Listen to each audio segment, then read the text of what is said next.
Hello and welcome to the 8th episode of podcast Way Out of Childhood Trauma.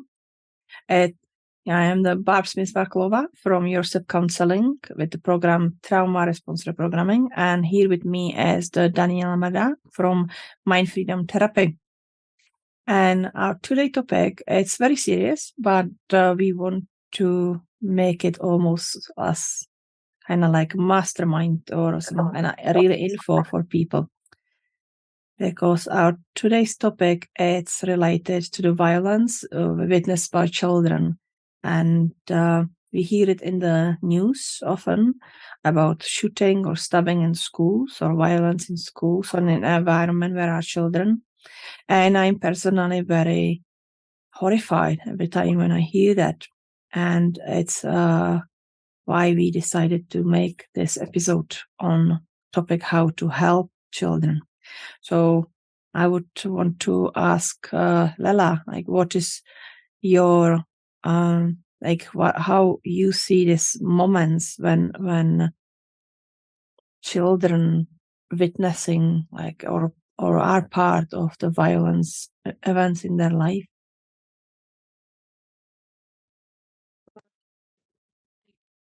In this special episode dedicated to children. It is really very sad to see how children feel when they experience traumatic events like terrorism, man-made disasters, war, shootings, global pandemic, or natural disasters. And they feel affected in a very profound way because they lose this feeling of safety, and especially when they experience mass shootings at school, um, they lose the feeling that school is a safe place. And when they go back home and they have lots at home, they also don't find a safe place there. So children are in a very, very high risk of potential themselves, thinking about suicide, or they turn to drugs or high risk um, behaviors. Depending, of course, on their age, they respond differently in elementary schools and uh, adolescence. But they do feel guilt. They might feel survival guilt because they have survived certain crises and their neighbors or friends or relatives, family members haven't. So they feel a lot of anxiety. They have problems with concentrating, problems with sleeping, with nightmares, and they startle easily, which is also a significant symptom that they have experienced trauma, and sometimes they don't want to discuss about trauma with their parents. And on other occasions, they're talking to everyone because they're so frightened, and they're trying to find someone who can give them empathy, compassion, and reassure them that this world can be a safe place again. So I think that child's stress means that reactions to trauma interfere with their daily life, their ability to function and to interact with other people. Um, in general, the symptoms can develop gradually, slowly, or the symptoms can be invisible.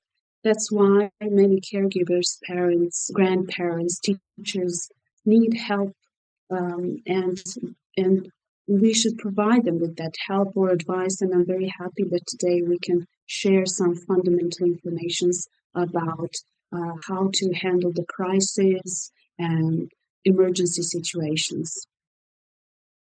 And I would also love to hear your opinion about this topic, Barb. Yeah, I think that it's very important to go to the beginning, what is actually happening in that event. And we often speak about trauma, but trauma itself, it's a reaction on the event. It's not that event itself, what happened to the child, but how the child processed it, how the child or other dealt with that. And when it's any for example, violent attack or mass shooting or any violent attack in school or in other environment, the child naturally go to the survival mode. The mind will just swap up to the survival mode, and the child will start reacting from that level of I need to survive. And it will also be affected on their brain function, that their brain will start make the signals very active, amygdala very active, all senses to listen, smell, hear everything, and also will be start producing very high level of cortisol and adrenaline to this fight mode and run mode and just protective mode.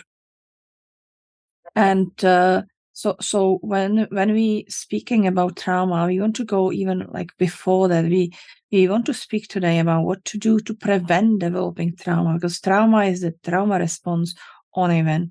But when we take the steps, since the event happened in that first days and first weeks with children, they don't have to necessarily developing trauma response, because it's about how they, as the individuals, process that experience they had, and how they learn from it and how they can move forward. So they will not get to that disconnection of the parent. They will not get stuck in that event, and the trauma responses doesn't necessarily need to be developed. So when the trauma response is already developed, then we need to take actions to work with them, and we need to help them to release the trauma. But it's really important that they are possible to stop it. There we don't have to necessarily say it would happen, but it's really important to look on at what is happening in that time. So when the child or adult, but with child very extensively facing about that, the first emotion which will come is fear, which is natural. We all will be afraid. If will come fear, then will also come anger, because anger is energy which is helping us to protect ourselves. So that will going to that reaction. If it will be run, hide, froze, scream, that will go from that reaction of anger. And if they are processed, if they are released, if they are expressed, then the child can see that experience as something which happened in their life and how they moving forward. If these emotions are not processed, if they are stuck, if they are suppressed, then it starts developing that trauma response. So it's why really important is first moments and first weeks after any crisis, whatever that type of crisis it is. Yes, and it's very interesting how you said about the meaning that children give to the crisis and the situation they have experienced, and it's connected to how the brain is hardwired to respond to emergencies in a very specific way, because this fear response means that brain is encountering something very traumatic that may be dangerous, and the brain just disattaches, the reptilian brain disattaches from the emotions and turns on the strategy to survive, the survival mode. And they feel this flight or fight response. So the body releases biological molecules that change things in the body as well. And they also feel increased heart rate, sweating, hyperfocus, and the hyperfocus of the attention. And among the most significant changes, several parts of the cortex begin to shut down. The frontal lobe goes first, affecting our functions and the ability to plan, to judge, to process problems, and to verbalize. So kids cannot process the language, and when we speak to them, when we tell them, give them kind of advice or information what to do, they don't listen because they cannot process what we are saying to them. And when we ask them, how do you feel? Talk to me. What is your name? Tell me where you are. How old are you? What is the day today? They have problems to verbalize it because their body and brain responds immediately to trauma. So they have problems to regulate their emotions as well. And the best way to approach children in this situation is to look at their eye, talk softly, and ask them what is your name, call them by their name, and tell them that now they're safe, you're the adult, you know ways how to help them, and you can explain them, introduce them a way that you're going to help them, where they can go to feel safe, and make them feel that alone in the world, because they are dependent on adults, and when crises happen, they have no idea or life experience what to do. And sometimes they're physically very small and they cannot escape.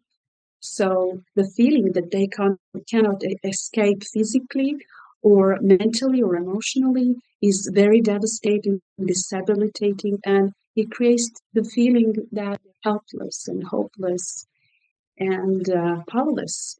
So can you, Barb, tell me something about how can we help children not to feel these feelings of helplessness and powerlessness? How can we first help them and encourage them? I think that what's very important is to acknowledge that feelings they have and find a way how we will allow them to express them. Yeah? That is very important reaction of the adults, and especially the parents, because same as with the children, when they are afraid, then will come anger. And if the parents, they would get scared for their children, then very often will come also that anger that wants to protect them, wants to take care of them. But it's very, very important for adults and parents to work with that, and they're realizing it, that if they express that anger, they actually scaring that child even more, because the child doesn't understand. The child will see that they are angry to him or her, that they did something wrong, that it's their fault that they was there or something happened. So it's really, and in that moment, parents are not that safe place, because when they are angry, they are actually dangerous to their children. So it's really important to realize that they are scared. If they realize that they are scared, they can connect with that child feeling of scared, and then both can release it. And that's what elevating children from that. If they realize it's okay to be scared. It was a terrifying situation, but now you are safe. I was also scared, so I have that power. I wanted to protect you, and I'm here for you now. So it's really important that when we're not doing in the first time, and children didn't get the chance to express their emotions, we can actually do it. It's one of the techniques which parents or caregivers or even teachers can do with the children after event like that, so which is traumatizing. And it's to recognize if the child has that emotion, is not expressing. If they are angry, you can tell them, can I be angry with you? And express that. If they are sad, can I be sad with you? And all that. Really connect with them, acknowledge, allow them to have that emotion, and not trying to tell them, oh, it will be all okay, it will be all fine, because it's just mean that we're telling them what do you feel, it's not real, what do you feel, it's not right, and they will just start suppressing it. You need to tell them what you feel is right, because you feel it, so that's okay. And that and method, which is like, can I be with you? It's really working because we can really go down on that level of the child and connect with them. And it's actually very therapeutic also for the adults who are doing it, because of course, even adults are affected with what's happened to the children. And when we start reconnecting with their feelings, we connecting with our feelings, and we can release them and realizing that that's happened, but that was event in the time, and we are not in that moment now, and also release ourselves from that moment. So it's really important to let them express that emotions, but also it's very important to give them comfort and react for their actually bodily requirements after traumatic events, because all that what's happened in their brain, all hormones created in their body, all that reaction is very, very tiring. So they are in the state of shock, and so it's really good to give them some safe place, warm drink, and let them rest even for several days. Just let them be, not force them to some routine, not force them to do something they don't want to, because they are exhausted. They are really very tired because their body was flushed with very high level of hormones. And we can compare it to, like, if you will go and run the marathon without being trained to be marathon runner, and you will just go and run the marathon, how exhausted that child is. And that's also important in that care for them, the realization that they have the right to feel weak, right to be tired, and not start putting any labels on or you should be stronger, or you should be that. No, allow them to actually be children and process it. They didn't deserve to go through that. They didn't wanted to go through that. They got to that situation, but by not own choice. And we need to give them chance to actually recover and process it. So so that's important. What would be your tip, Lala, for parents, what they could do with the children to help them? I think one very important aspect after crisis happens in a community is that parents should reduce exposure to media and the news about the disaster, because it is traumatizing the children again. They're reliving the events and the trauma as if it's happening right now, and their body responds in the same way. So parents should actually encourage their children to ask questions about what happened, why it happened, and the parents should explain them what was on the news and what is the truth and what is not, and to reduce this exposure because it's harmful. And very often, children suffer through smaller but equally devastating emergencies, like bullying at school and community violence, racial violence, and it is very important to acknowledge that kids can have a lot of trauma, and they hide it from their parents because they don't want to worry their parents. And parents should also expect that after a crisis occurs, that children may experience the sense of loss of security and routine. So this comes from the sense of permanency, gives them the belief that they are safe and good when they have a routine. But when they lose this, it's common that children just want to be by themselves, and they're asking themselves about the world they knew and the world that was once safe place, but it's not anymore.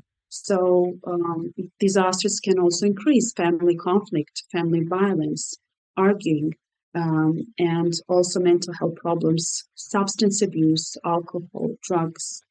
And parents should be aware of this.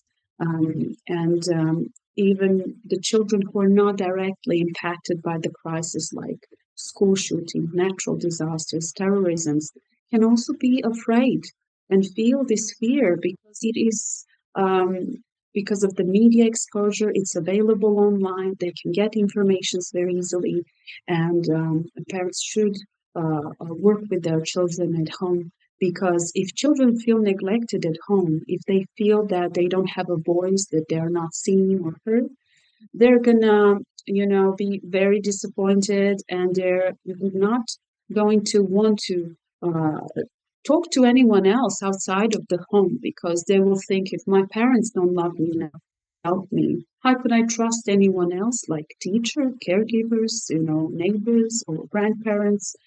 And sometimes kids have problems to verbalize and explain their experience of trauma. And depending on their age, if they're adolescents or elementary school or younger age, um, parents can encourage their kids to express themselves creatively about their trauma. And sometimes children will disassociate from trauma. When you tell them to paint the traumatic event, they're going to paint something beautiful because they're disassociated and they have created a safe place in their mind. You can encourage your children to use drawing, painting, sculpt with clay, depending on their age. And you can start this exercise with kids by asking them to draw or write what they feel today, what they dreamed last night, and to draw a person who makes them feel comfortable and safe, and create a conversation about this exercise, because kids love to play, they love to be creative, and you can have a chance to speak more openly with your children and give them even more safety, connection, love, and the emotions that they need in this moment. Um, and I would love to ask you, Barb, what would you advise parents or caregivers? How could they take care of themselves better to give a better support to their children? Yes, and the main thing is that realization of their own feelings, because there are reasons behind them. Usually, the most common feeling it's anger, which is caused by that fear, but behind that is that feeling of helplessness that wasn't there, wasn't able to protect them. And and then it's often related to that own feeling of own capability to cope. Am I strong enough? I'm not enough. I'm failing because feeling as the failure that wasn't able to protect children or be in their presence, and that often stem from their own experiences as children. So that is important for them to realize that what is reality, and same as they would try or should try to allow children to process what's actually happened for them as the individual. They should realize what's happened for them, and even, for example, map the day when it's happened. Like, really, in the morning I woke up, I have this for breakfast, how it was actually a very normal day until something happened, and then what that emotions were when they came, and realizing that they wasn't able to do anything. They wasn't there. It's not their fault. It's not that they did something wrong. It's just happened. And even when we see it as very, of course, negative event in life, everything in the universe is actually neutral. It's just how we react to it. So we don't have to love it, but we can get to the neutral point of view and saying, like, yeah, it happened. I did my best to support my children. I was afraid. I feel like this and I feel like that, but start realizing that it wasn't something they was able to influence, and taking off that expectation on themselves, what they should do, could do, would do, because they are all just creating that. Why it is important is that because when the parents are not able to process their own emotions, they are very much projecting these emotions to their children. So then children doesn't feel safe to tell their parents. And exactly as you said, they don't want to bother them, because when they see that parents are overwhelmed with these feelings, they don't feel safe to go to them and speak with them. But admitting these feelings to children, it's actually very powerful, because when we are admitting to them that we were scared, they're realizing that it's all right to be scared. When we admit that we are angry because we feel hopeless, they're realizing, oh, I also feel angry because I feel hopeless. And that's actually right. It's okay. Feel like that. So then they can process it. In the moment when parents staying in these emotions, they disconnecting from that emotions from children, and they don't feel safe. Sometimes parents would say, oh, my child coping with it very well, they are quiet and they are not speaking about that, it didn't affect them. So I would just want to warn parents that if your child not speaking about traumatic event that happened and seems like, oh, that's act like normal, that's not healthy reaction. It's just mean that the child disconnected from what's happening, and in that case you would really should make a conscious effort to make the child to process it or seek professional help, because that's just mean that the child suppress it. That's just mean that they put it down, because even if the child is brave, courageous, and it's deal with that nice, they would speak about that. They would say that they feel brave. They would say that they feel that they cope well, and that they are happy that they survive and stuff like that, or they would admit that they was afraid, but they was brave and went through it. So if the child not speaking about events, it's actually a very warning sign that the child it's dissociating. But also Yes. that is the way. Again, the other technique which I would recommend the parents, which can help them and to help their children, is ask the children to speak about what's happened from a really, really their point of view, not what was telling on the TV, not event itself, like somebody shoot somebody, stuff. Now, what you did? You went to school or you went somewhere in the morning, and going really almost minute by minute what's happened and how it's happened, and then show them on their reactions. If they would say, oh, I started running somewhere, or I hide somewhere, or I frozen, show them that it's actually amazing, that they are actually strong, that it's their mind working amazingly, because perfectly as supposed to switch to the survival mode and keep them alive, and that they are actually strong. And it's helped them to reconnect with that feeling of safety. It's helped them reconnect with that feeling that they can trust their intuition, that they can trust their instincts, and that yes, I did survive. I am strong. I am capable. I am worthy, so, and in the same way the parents can do that. And if they feel like paradoxically, trauma is often not exactly what happened, but the reaction around which happened. And when we start speaking with children or with adults, if they get stuck in some trauma response, it's what they would like to happen, so that they would say, nobody was there for me, or I hope that somebody would came and take me from there. So that's the question which we can ask children, and let them describe the event which happened, and ask them what they would want to happen, instead of what happened. And often they would not say that they would not want to happen that event itself, because they very well realizing that it's not in their power.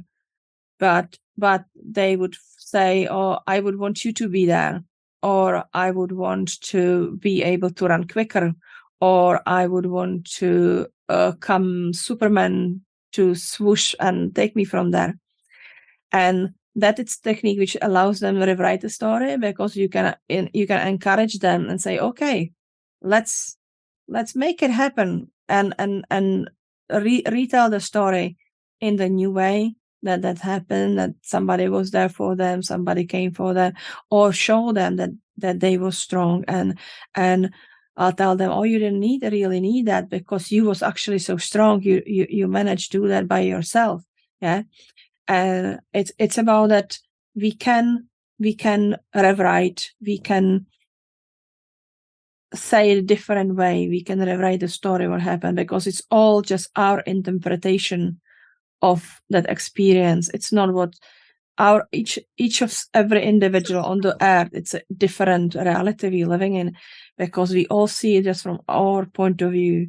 So we can rewrite it, our point of view on it, so the children can do that, and parents or carers or counselors can do it with the children, allow them say what they would want to happen, how they would want to write that story, how they would write that story. And that's technique which allow them to be reconnected back with their power, with their feelings. This is fantastic technique, Barb. Thank you for sharing this. This is amazing, and I think every parent should be inspired to try this and use it, because they can have instant results. And one of the things that parents do when they see that their child is behaving differently after experiencing trauma, they always say, "What is wrong with you, child? Why do you behave like this? Why are you not like your brother or someone from school? And what is wrong with you?" They insist that something's wrong with the child, and the child feels even more different and even more alone, and they avoid going places where trauma happened. They avoid talking about this and sharing with parents, and they can go into risk-taking behaviors, or developing eating disorders, using and abusing drugs, or engage in um, self-harming behavior. So, a good way of turning this around, what is wrong with you, should be, what happened to you? You should ask yourself, what happened to my child? Because my child is changed. His behavior is changed. My child is no longer smiling, doesn't have happiness, doesn't play like it used to. So, yeah, I have listened very carefully about when you said, Barb, that you have mentioned the emotion of anger. And when, people experience something like this, they don't have power, they don't have control, they're hopeless, and they feel a lot of anger. You and I, as therapists, know that the underlying emotion behind this anger is pain. And it's much easier for everyone in this terrible situation to feel angry than to feel pain and talk about the pain.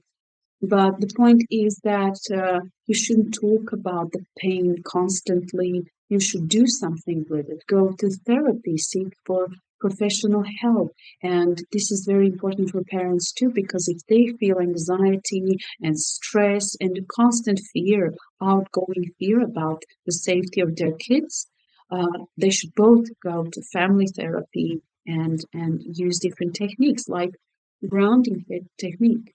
Because when you tell your child to focus on the outside world and tell you how many blue colors, how many blue objects can he name in the room, or purple or yellow, then you can ask them what they smell in the room, and what they hear, what are the sounds in the room, but also tell them to close their eyes and take a deep breath in, and to start feeling the world around them, the world where it's safe. And if they can imagine, what is the safe place? Is it grandma's home, for example? If it's grandma's home, if it's your home, then you should tell them, imagine you're in grandma's home, and imagine how many beautiful feelings she gives you when she prepares your favorite meal.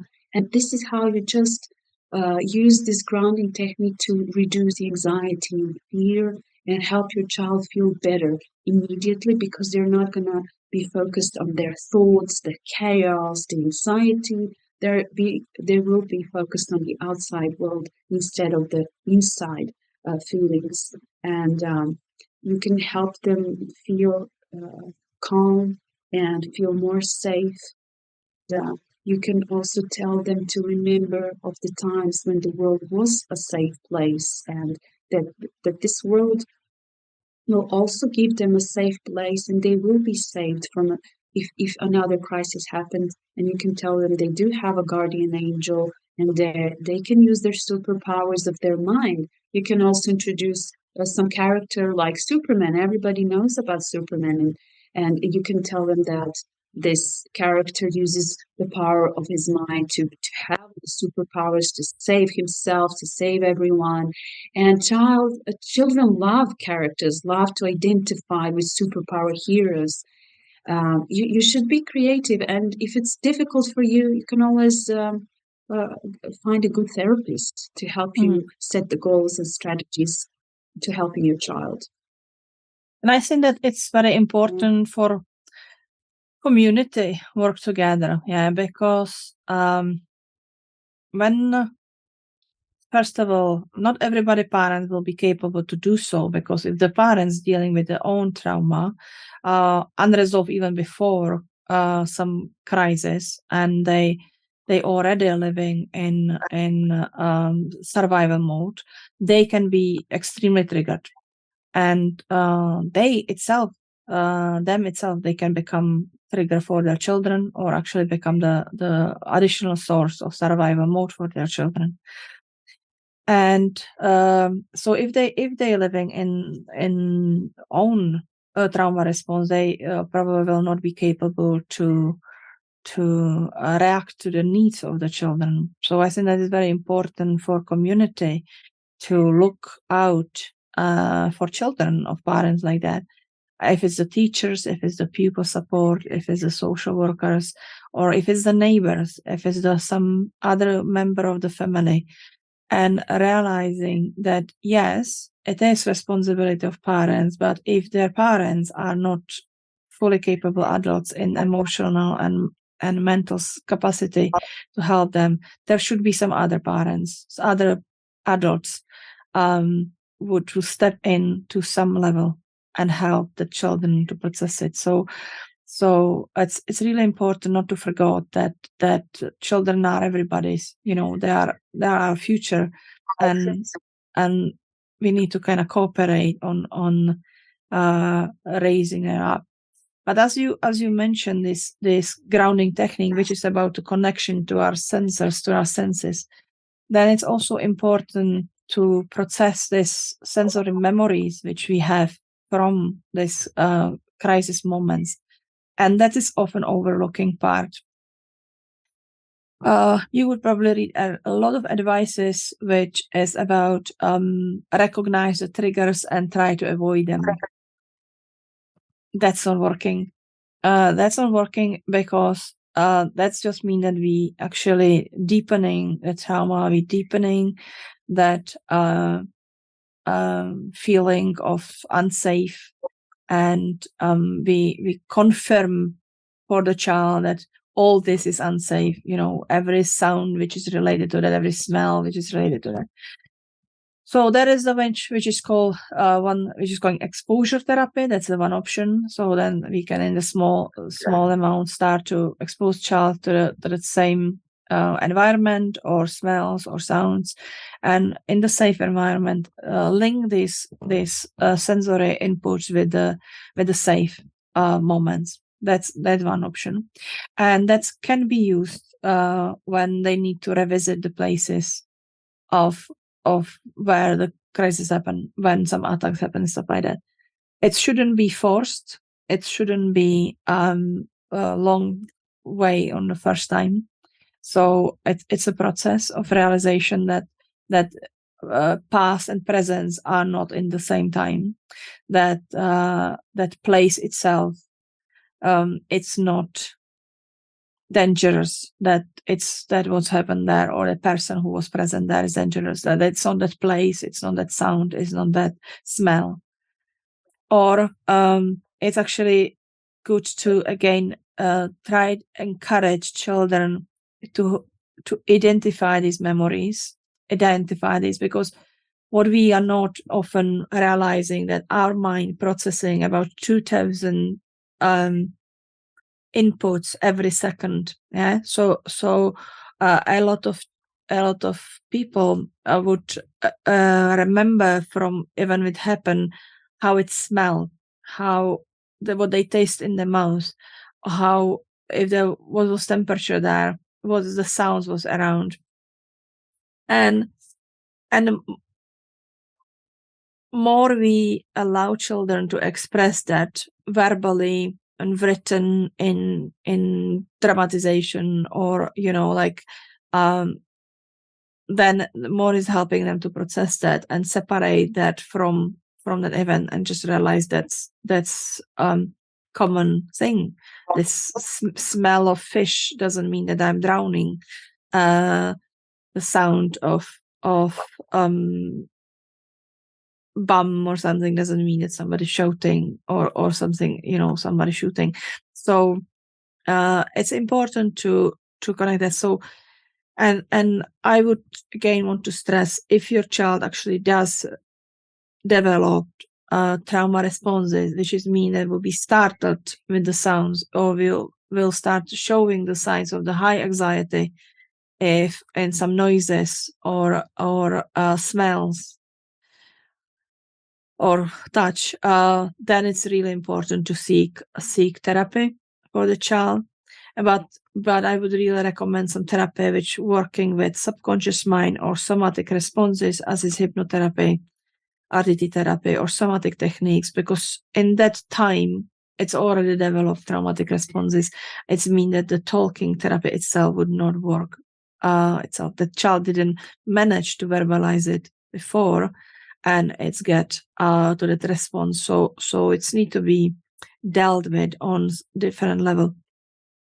But if you actually allow the child in that first days and weeks after event to find these memories and acknowledge them, then they are able to kind of, like we say, like create a memory box. Yeah, and this is all which belongs to there, and they will stop relating it to the daily life. So it's kind of like creating the memory box of what's happened, which can be even in a way of encouraging of the photographs on things which can they touch, everything which is kind of related to that. So again, we are kind of back to the basics of speak about that, what's happened with their children. Let them find the words or expression of that, because then their mind is powerful, their mind is able to process it. We just need to encourage it. We just need to help them to find that way, and their mind will find where. Their mind want to be healthy. Their mind want to be then fully functional. And being in the survival mode is very exciting, very tiring for mind, for body. So when we give the mind the options how to release it, then mind will just jump for it. It's why that grounding technique or deep breathing working, because in that way we can even just tell children, just imagine that with every exhale, all that fear or anxiety or anger going out, and you breathing out like dragon the fire or red stem or something, and you just breathe it out. And mind would do that, because mind don't want it in body. Mind want it out because it's very heavy feeling. So and children have the great imagination, and all these suggestions you have a lot about, introduce some character which can help them. That's great advice, because they can relate to it. They can imagine what it's mean to be strong. They can imagine that it's not needed be all the time, because the superheroes are not all the time. Superman is great example with that, because it's kind of normal guy, is it? Like Clark, it's just normal guy living his life, and become Superman when it's needed. And the children need to realize the same, that they are children, they are normal, they are fine, but they are capable to protect themselves or react correctly in the moment when it will be needed, when they would be in some situation like that, but they don't have to be in that mode all the time. Also, I would recommend one more technique for parents, and it is token of safety, I would call it, which could be sound, which could be music, or it can be actually something what the child carry with them, and it's very effective technique for children. If we will take something, if it's the necklace, if it's the bracelet, if it's the pin on their backpack, they can very strongly relate it to the subject as the token of that they are protected. Yeah. And they can create that belief very easily, like, if I have this, I am safe. And or it can be a lullaby which you sing to them in evening, or a music box which they would have that feeling that the parent is there. And maybe you will do it 10 days, and after that, if you will put it on, your child will just fall asleep because they'll feel safe. So it's also a technique which is really powerful, and they can apply it. And if we can encourage them, like when they're going out, for example, order the place of event, and we give them this token, something, and we can remind them, when they becoming agitated, for example, we can remind them, do you remember you have your necklace, you have your cross, you have your band, you have your pin, and so you are okay. Their mind will just switch back. It's called the make the trigger, and anybody can do that. You just, special parents, that conviction from parents for children, it's very easy to program it. So you can just tell them, close your eyes and now put all your belief that it's safe to this thing, and then you have it with you. You will be always, I am with you. You are protected, and it's very powerful technique.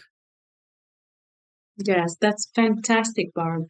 Another fantastic tip about how we can encourage our kids when they leave home and go out in the streets, go to school, to feel safe, and to feel that they can also protect someone else. They can teach their friend, share a story, a tip that mom gave, or dad, or grandpa, and we can all be very creative about this. So we could just imagine to tell our children that they have this inner protector, and it is always there to help them in the crisis. And this voice in their head is there to remind them of their favorite nursery rhyme, or their favorite song, or their mother's voice, or this voice is there to tell them, imagine your toy box, and in your toy box are all your favorite things and smells, and the memories of home, and the memories of the people who gave this to you, who want you to feel safe everywhere, protected and strong. And when you encourage their imagination, they can maybe come up with something even more beautiful and wonderful. You can tell them, okay, you can pick that. That could be your protector, your inner voice.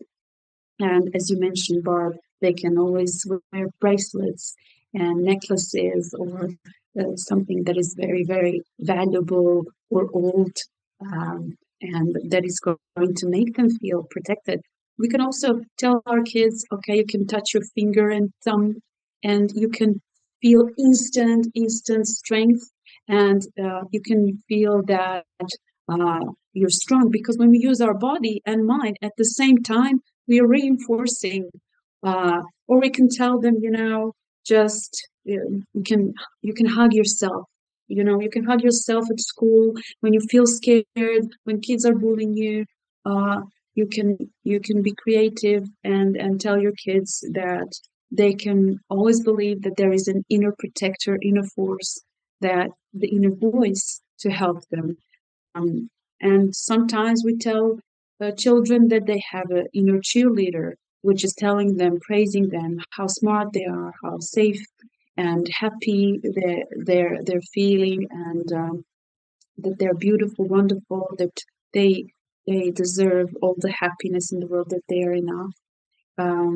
And also, as you mentioned, Barb, with this sensory input, yeah, it's very interesting how when kids experience trauma, or anyone who experiences trauma, but for example, we're talking about the shooting in schools today, and when kids experience, the smell of blood, they hear the shooting, and then they also see something very harmful, they hear something horrible, and they also smell certain smells, and all these sensory goes into their brain to tell them that next time when they feel and hear and smell something like this, the same or similar, they're going to be triggered in order to turn on the alarm, the survival mode, and to keep them safe. And sometimes kids have trauma, past trauma, family trauma. They have trauma because they have encountered some mental health challenges or developmental disabilities that do affect their responses and reactions in the crisis. And the statistics say that over 60% of children experience traumatic event by the age of 16. And if they have experienced trauma previously throughout their life and they never had received any professional help, they probably have developed post-traumatic stress disorder. Mhm. But many traumas, different uh, traumas happen, different traumatic experiences, not just a single experience. They can also develop complex PTSD, and you should be aware of the fact that the mental health of children is becoming even more complicated. It's more complicated for them to cope with reality, to cope with the challenges of the development, and to learn and to process their emotions. So kids do need to have a different approach because they're a very vulnerable category of people, population. And as you mentioned, Barb, hypnotherapy is excellent way of doing therapy because we can access their subconscious mind, and the subconscious like a sponge. It is absorbing everything, every emotion, every experience, every feeling, every thought that we have created in our lives. And when we can access this sponge, we can access their entire life. It's amazing how we can find surprising things about the meanings and interpretations of trauma, Mhm. or of bullying, or of anything they have experienced, like um, racial discrimination, or discriminated because of their weight, or discriminated of how they look, and also bullied, and when we can access their subconscious mind, we can help them more quickly to get the permanent results and to remove the cause and the root of the issue. Because in our therapy, we both work with causes, with the root of the problem. We don't work with symptoms. We don't mask the symptoms just to help them feel relief short term. We're trying to help them to have long term results, to recover. Because, when kids are recovering, the parents, the whole family is recovering, the whole community, the society, the nation. And we must start from this small unit, the nucleus of society, the family. And even if parents are working too much every day and trying, to meet the needs of their children that are very specific and unique, they often don't have time to just sit down and talk for half an hour a day. And if you could find 30 minutes every day to talk to your child, to ask them how they feel, to really give them this feeling of love and connection, and that they belong somewhere. They need to belong.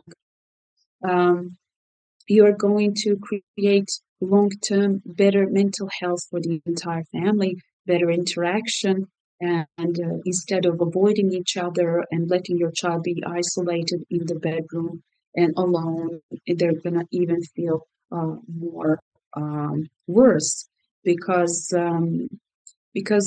children do tend to avoid being open to their parents. They're going to tell about their deepest feelings to their friends at school, but they will not be open to their parents because they're afraid of punishment. They're afraid of being rejected, and it's very painful. That's why you need to create this feeling that you're constantly interested in their lives, that you're present there, that you want your child alive, and so you can feel more connected and more strong when you are interacting in a loving way, in a warm way, and yes. Okay, Barb, I wanted to ask you, what are the normal reactions during and following a traumatic event? What is normal? What can we expect when we hear about the trauma happened, and what should we consider that is absolutely normal? Like, totally normal will be that child will be tired after that. Would be kind of feel don't want to speak about that, but it's about that because they don't know in that moment how to kind of verbalize it, because they are just overwhelmed, that the brain is overwhelmed, so it's really hard for them to verbalize how they feel. They would express the feeling that they want to be close to somebody, they would want to be hugged, they would want to hold. So it's important to provide it, be with their presence, or use, cuddle up in the blanket, because it's as if not just that feeling of being close with somebody, but also that sensory calming. So like it's why paramedics would always put the blanket over somebody, because it's kind of like create a cocoon, it's kind of safe place. So and there can be natural reactions, would of course crying, or we said, also be angry and expressing in that. Then can be feeling they don't want to eat because it's just the body, it's exhausted really. So don't force them eat. It's about something sweet and fat. So even something which you would normally, you can maybe count as unhealthy, that's just fine, because they just need something which will be comforting and which will give them energy, because the body is and mind. Our brain is the organ in the body which uses the most of the sugar we have, and that if processing so hard, which is during traumatic events and after, they actually need the sugar. So even if they're refusing to eat, or allow them, offer them or make them eat something sweet, and with the fat. So if it will be hot cocoa or semolina porridge, something which will make them feel cared for, but it's not hard to digest. And I think that's a very natural reaction, is try to not go out in first moment, try to find that safe place. And if it's in their bedroom, if it's in the living room, it's wherever it is, it's important to allow them to find that feeling of the safe, and for sure calm with them, be more present with them. Very good techniques for it. It's calling cuddle time, and it's about it really like be with the child in, hugging them and on sofa or in their bed, which allow them to actually calm down physical body, calm down the mind, and it's they getting to that mode that they can start processing and verbalizing, and just let them, encourage them to do so. And when it's it's actually great to have it as a daily habit, all the time, because it's a time when they will feel that they have this undivided attention, and so they can be more quiet, they can be more angry and outburst, but important is not to punish them or not to telling them what's wrong with them or what's weird with them, but say, okay, let's be angry, okay, let's be sad, I'm seeing you, I hearing you, I acknowledging your feelings. And when we do that, it's that phase is no long, because it's a grieving process for everybody, and for children, that grieving of innocence, of they lost that innocence of childhood, of carelessness, and that, and so there will be the denial, anger, until acceptance, and we need to allow them to do that. And it's important to realize that they're growing, and encourage them to that, because often also reaction, it's becoming smaller, like kind of start acting as the younger age, start acting smaller. And because it's that desire to be protected, it's that memory of when I was smaller, I was protected by parents, I was carried in the baby carrier, and that was great because I was safe. So it's important to encourage them to realize their age, and really show them how amazing that they are at that age, and how powerful they are in that age, and what actually allowing to be that age, what it means. So sometimes it's about saying, okay, sometimes you would even ask them, and they would say that they are smaller, or encourage them proudly, say, oh, I am 7, I am 13, but sometimes they would say, oh, I would like to be 6, or I would like to be 4, because that was, I feel safer in that time. So it's important to realize that these reactions are that desire to feel safe, and find a way to provide it, and realize that they can feel safe, that they can, that just because they are the age they are, it's not different. It's if it's the right way done, it's easier not to develop a trauma response for younger children, because their brain have a huge neuroplasticity and can adapt very easily. We allow them to express that emotions, if we allow them to process that and reconnect with the inner strengths, then they don't have to develop trauma responses. It's trickier with the teenagers, in the way that they often already the disconnect of trust with the parents, to sharing their emotion with the parents, and that expectation, what the reaction would be, like I would be told that I am weak, or I would be told that I should be brave, I would be told that I should just suck it up, or I would be told that I should, and they are able to create like thousands should in their mind. Why they not? But that's actually make it worse. That deepening that issue, and they often destroy themselves. So that is really important to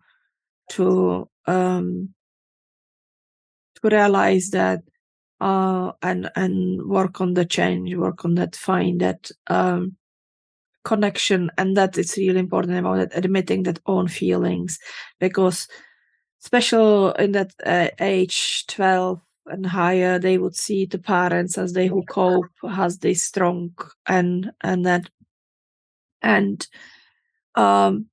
they would have feeling that they failing. They would have feeling I should be strong as them. I should be so composed as they are. So on one side, be composed and be that safe space for them to some level. It's useful, and it needs to be in that first moment, understand me. But then it's actually really important to explain them that we as adults are also scared. That being brave and courageous doesn't mean lack of fear. That it's just willingness to face it, and to allow them to realize that they still have the right to feel scared, that we also feel scared, and that's that's natural reactions are tiredness,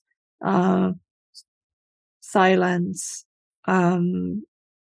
distance, this way of allowing space to process. So give attention, but not too much also, like not force child to do something or not force them to activities they don't want to do, because it just means that they will start shutting out even more. So yeah.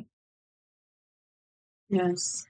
And parents should also be aware that after traumatic events, children feel a lot of stress, and they can be clingy to adults. They can be very, very scared to be away from their parents. They can also feel the anxiety of separation from their parents, and they don't want their parents to go anywhere without them, to go to work. And many parents do give up their work to stay home and be with their kids, to just help them and take care of them, and take care of their needs. And as you said, Barb, there is a scale of grieving, now to acceptance, and it is a process, and the time will not heal the wounds, but the kids will learn, as the adults do, that they're just going to accept and live with it for the rest of their lives. But as you mentioned, neuroplasticity is a fantastic uh, science tool that helps brain to create new neural pathways. And with the power of repetition, the brain can learn that world can be a happy place, a safe place, that kids could grow up and have a happy home and a happy family, and they will get married one day, have a great job, they will make their dreams come true. And when you repeat that to your kids many, many times, it will like a song they learn, or something, material for school. Their brain will start to react differently because of the new neural pathways, new ways of thinking, and your child will start behaving differently because it expects to find connections, to find friends, to fall in love one day, and to go out and go to university and find a job, because they do eventually need to grow up and live their own. You can't just expect your children to stay clingy and rely on you as a parent. Um, so repeatedly talking about uh, positive and good life and good expectations in future, and that reinforcing the idea that this child will always have you, will always have one person that gives you the feeling of belonging, connection, love, safety, is enough. Even if you're just a single parent, and even if your child only has you, if it doesn't have grandparents or father, if the child has only one person who really, really loves them, who's always there for them, it is enough to help them feel safe and give them a good foundation for future.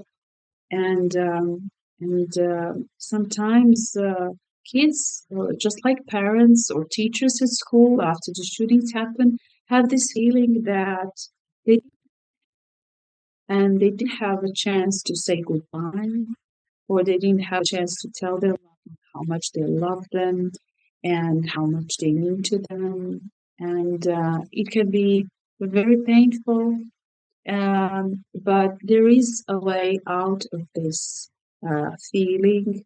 You don't have to feel like you are a prisoner of this feeling for the rest of your life, helpless, and feeling so powerless, because you will never have this closure. With the help of therapy, you can go through all 5 stages of grieving and loss, and you can really have a lot of improvement with the power of rapid transformation therapy and hypnosis, because it's creating really great results. Sometimes the results are immediate, and sometimes you need to wait a certain period of time to see the first results, depending on the issue. But as you said, Barb, talk therapy and accessing the problem from the cognitive perspective is going to require a lot of session, a lot of time, and for immediate help and releasing the anger and pain and the feelings of hopelessness and powerlessness and despair. There is a lot of despair. The best thing is to access the subconscious mind, and it's really safe. Um, and you can expect just to be relaxed, incredibly relaxed, and feeling that you're going to sleep.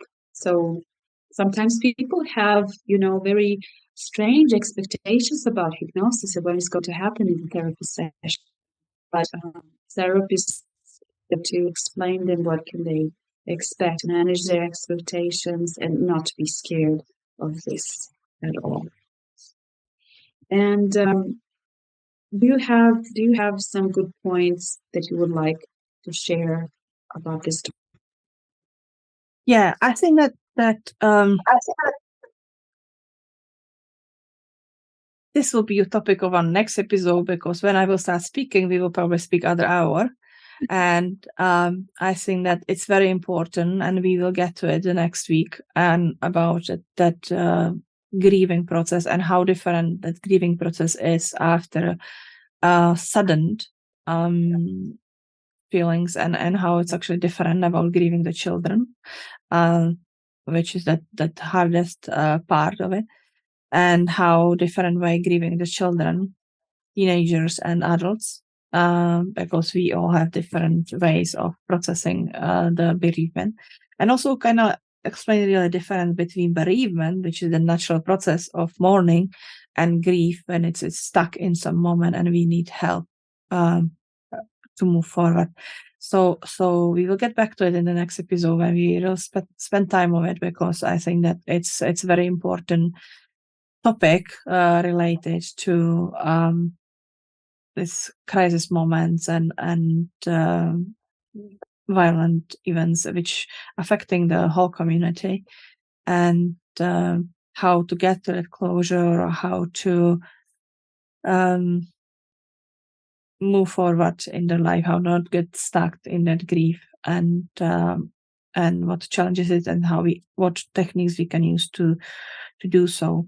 But I would just want to say, on kind of the closure of this episode, that it's really important for everybody who working with the children affected by even tragic events or violent events to realize how hard it is for them to cope, what they're going through, and how their mind can be overwhelmed, and how they can switch to the survival mode. So it can affect their focus and concentration in school. It can affect their ability to learn new things and creating the new memories. It can affect their ability to express and recall. So it's really important to acknowledge that and adapt education to that, because more pressure, it's just make it more worse. They will just start feeling that they failing, stuff like that. But it's possible to help them to release it. So we will speak about that next week and in some following episode.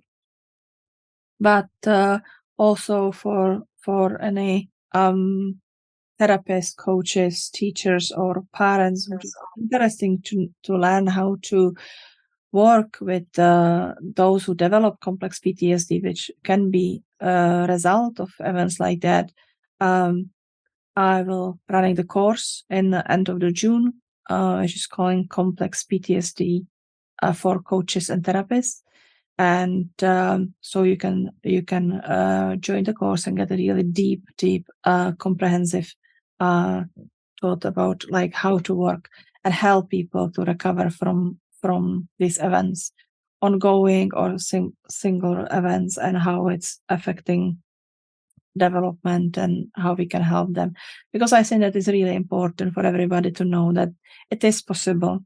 It's really important to realize that children doesn't have to necessarily develop the trauma responses if we give them what they need in that moment, that it's possible to recover, and sooner we will start reacting to triggers or anxiety or change in the sleep patterns, and realizing the connections easier we can help them and not make them suffer.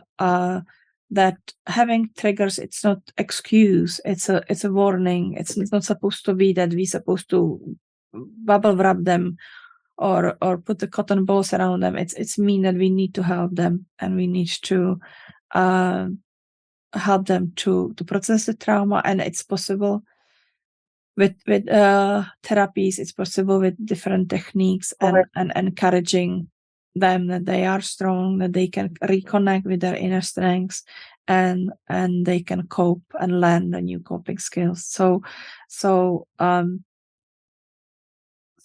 want to thank you, Lela, for being here with me and talking about this very important topic. And I hope that people will find it helpful. And if you would want to be notified about our next episode, please follow and like.